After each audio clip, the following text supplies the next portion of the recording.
بسم اللہ الرحمن الرحیم۔ آج کی اچھی باتیں۔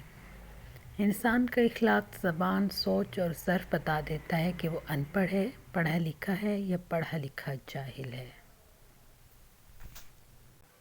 ہمیں اپنے آنسو مقدس نظر آتے ہیں، لیکن دوسروں کے آنسو ہمیں مگرمچھ کے آنسوں کی طرح نظر آتے ہیں کہ ہمیں اپنا دکھ تو سمجھ آتا ہے، مگر دوسروں کے آنسوں کو ہم دیکھتے ہیں تو کہتے ہیں ڈرامہ کر رہے ہیں۔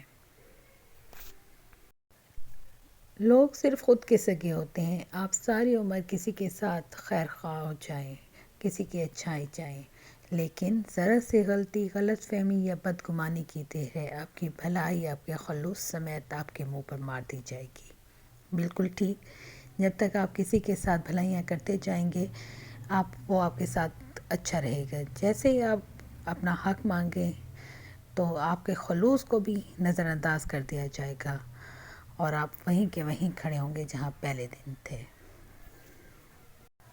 بہت ہی خوبصورت بات کہ چلنے والے دو پیروں میں کتنا فرق ہے، ایک آگے اور ایک پیچھے، مگر نہ تو آگے والے کو غرور نہ پیچھے والے کی توہین، کیونکہ انہیں پتہ ہے کہ پل بھر میں یہ بدلنے والے ہیں اور اسی کو زندگی کہتے ہیں۔ آج زندہ ہیں، کل ہم بھی مر جائیں گے، تو غرور کس بات کا۔ آزادی کے بغیر زندگی یوں ہے جیسے روح کے بغیر جسم۔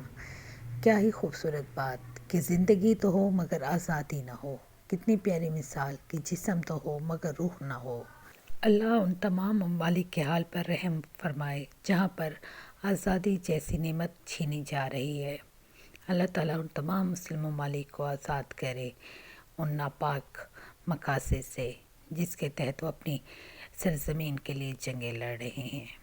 آمین۔ وقت کی اہمیت کے بارے میں، ہر چیز اپنے وقت پر ہی اچھی لگتی ہے۔ نیکی کمانے کا وقت جوانی ہے۔ افسوسناک بات یہ ہے کہ ہم نیکی اس وقت کرتے ہیں جب برائی کے قابل نہیں رہتے۔ اسی لیے تو جوانوں کی عبادت کو اللہ تعالیٰ زیادہ پسند کرتا ہے۔ جب دولت آنے سے کسی کا اخلاق تباہ ہو جائے تو سمجھ لیں کہ اس کے زوال کا وقت شروع ہو گیا ہے، کیونکہ اخلاق کا مطلب ہے کہ نیکی، اور اللہ تعالیٰ کو سب سے زیادہ بہترین شخص وہی لگتا ہے جس کا اخلاق بہترین ہے۔ اور آخری بات، خود کا دوسروں کے ساتھ مقابلہ کرنا چھوڑ دیں۔ سورج ہو یا چاند اپنے اپنے وقت پر ضرور چمکتے ہیں۔ انشاءاللہ ہمارا بھی وقت آئے گا۔